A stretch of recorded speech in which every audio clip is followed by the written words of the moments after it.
Sebuah batu dijatuhkan dari puncak menara yang tingginya 40 meter di atas tanah. Jika percepatan gravitasi 10 meter per sekon kuadrat, maka perkiraan waktu yang diperlukan batu untuk sampai di tanah adalah.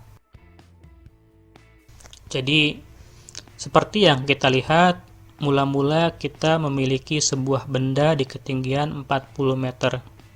Jadi, di sini kita punya ketinggian jarak atau perpindahan S senilai dengan 40 meter.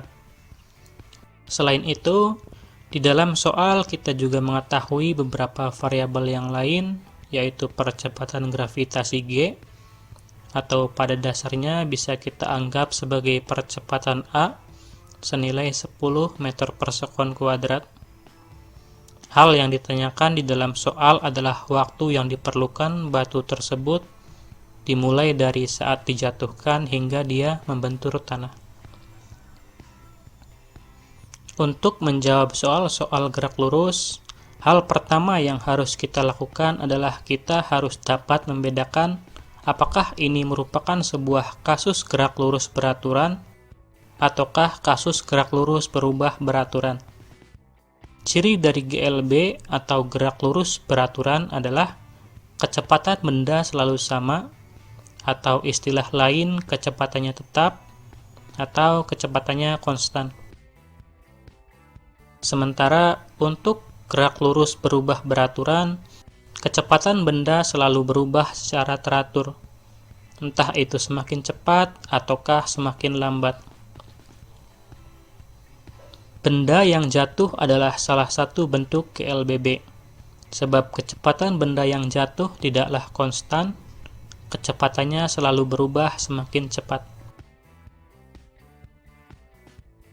Setelah kita bisa membedakan apakah peristiwa yang kita amati merupakan sebuah kasus GLB atau GLBB, maka langkah berikutnya adalah kita perlu untuk mengingat rumus-rumus yang terkait di jenis gerak tersebut. Di GLBB sendiri, sebenarnya hanya ada 3 buah rumus. Jika kita bisa memahami dan mengingat ketiga rumus ini, maka sebenarnya kita tidak perlu untuk mengingat rumus-rumus GLBB yang lain. Setelah kita menuliskan ketiga rumus tersebut, maka langkah berikutnya yang perlu kita lakukan adalah memilih rumus mana yang bisa kita gunakan untuk menyelesaikan soal yang sedang kita kerjakan. Di dalam soal, hal yang ditanyakan adalah waktu T. Jika kita lihat ketiga rumus tersebut, rumus ketiga sama sekali tidak mengandung variabel T, sehingga rumus 3 jelas tidak bisa kita gunakan.